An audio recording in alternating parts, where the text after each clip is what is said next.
Good Thursday afternoon, everybody. It's August 30th, 2018. Wowza, am I getting a... Just gonna turn that down. That was coming through my computer phone call. Ay. Hello, everybody. Let me reset and start again. Welcome into Talking Fitchburg. Jeremy Crosby here. Still a professional show-ish. That was good.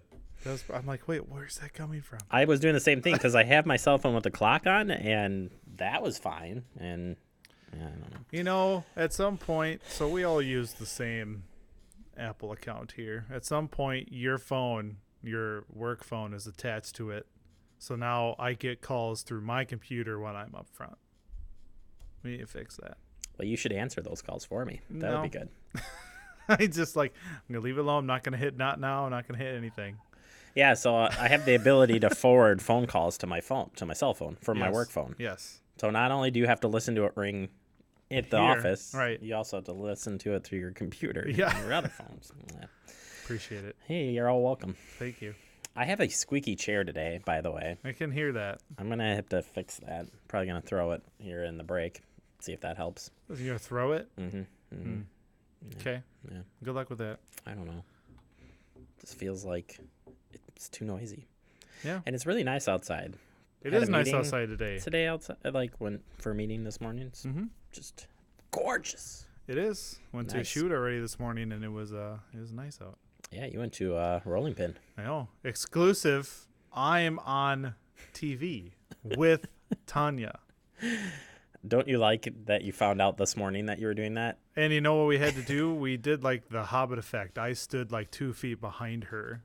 So I wasn't so tall. Smart. Because we're a little vertically different. You maybe should have did a sit down segment today. I know. Oh. I almost was going to, but I'm like, that'd be weird if I'm sitting, she's standing. Anyways. We'll see that tomorrow.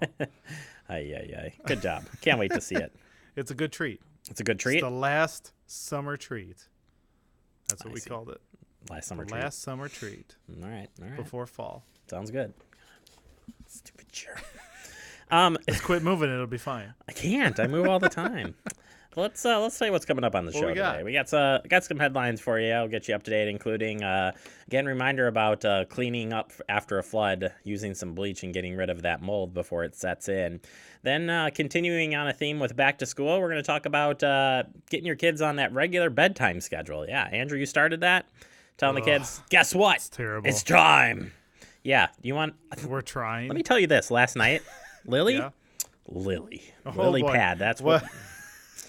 What did she do? So I came home after an event, and Christy put Lily to bed. But it was like we went to bed at 10, and as we were walking up there, we can hear clunk, clunk, clunk. She's banging on the wall. Yeah.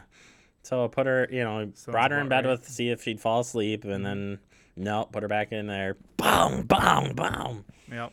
10:45. I'm like, go to bed. Definitely had those nights. I know their little brains are just moving, but just either wait way, till two of them are in the same room. I know. Then they just talk and don't go to sleep. Yeah, I remember that. Brother and I shared a room. Yep. Yeah. That's what my twins do. Yeah.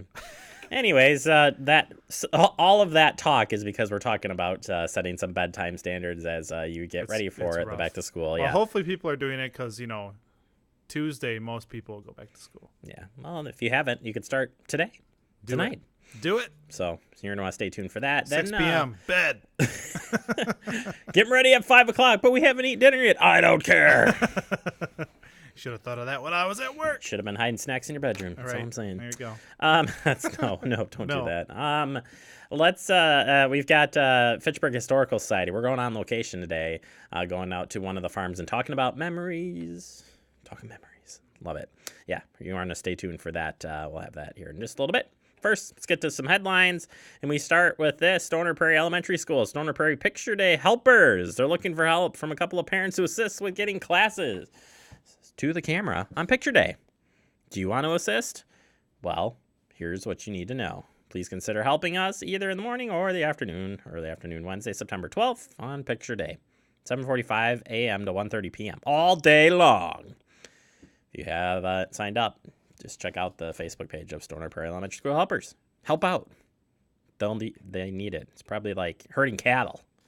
I'm just taking a guess here at that. That's the way it is. All right, Race for Grace run walk events coming up, and we want to make sure that you have this on your calendar. It's a 1 mile fun walk and a time 5K run walk option. And again, this is supporting a really great cause as it goes for people who can't afford to pay for the care, but they still want to make sure that they can include that care. So get signed up. Time's a wasting. Sunday, September 16th. I'm hoping that Christy and I can do this one. We've used their services before. Great organization.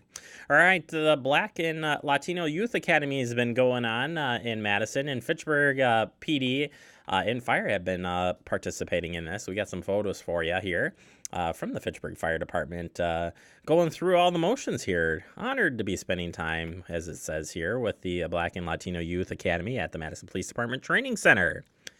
Training with tomorrow's community leaders, it says. Well, look at that. They even brought the ladder. Woo! Truck one. And they even got to spray the hose. How about that?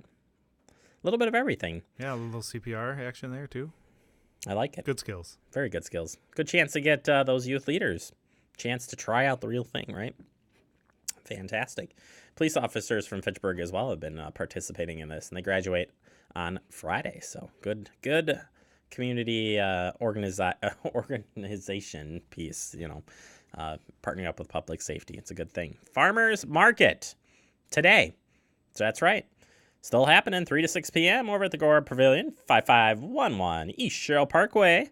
Stop on by. 25 vendors from all over southern Wisconsin selling everything from baked goods to anything you can probably think of. Don't forget those cheese curds. Watch for specials every third Thursday of the month. Fall Fest is already coming up. Can you believe that? I know. No. No. I don't want to talk about it. I don't want to talk about it. Yeah. All right, switching over to flooding. If you're thinking about heading out this weekend to some of the state parks, and if you were going to be camping, you already know this, but some of those parks are closed due to flooding. So, of course, you're going to want to check this out frequently because things do continue to change as things go here. Wildcat Mountain State Park, Elroy, Sparta, Badger, and 400 state trails, all currently closed entirely. So if you were heading to any of those locations, they are closed. The Sugar River State Trail currently open. Additional rain will result in closures. Military Ridge Trail, State Trail, 8-mile stretch beginning at Purcell Road, currently closed. Governor Nelson State Park, it's here in Dane County. Day use areas include some portions of the trails, boat launch, and beaches are currently closed. Mirror Lake State Park, mirror trails are washed out. So keep that in mind. We got some other ones here as well. Either way, make sure you check out the DNR's website for the most up-to-date information. And again, if you were planning to, head out or camp at these places, they should have already contacted you about telling you can't go and camp there. Maybe even receive a refund as well. So check out the website for that information. Sticking with flooding, as the cleanup continues on, if you've had any flooding whatsoever, it's time to think about that mold, that might be setting in.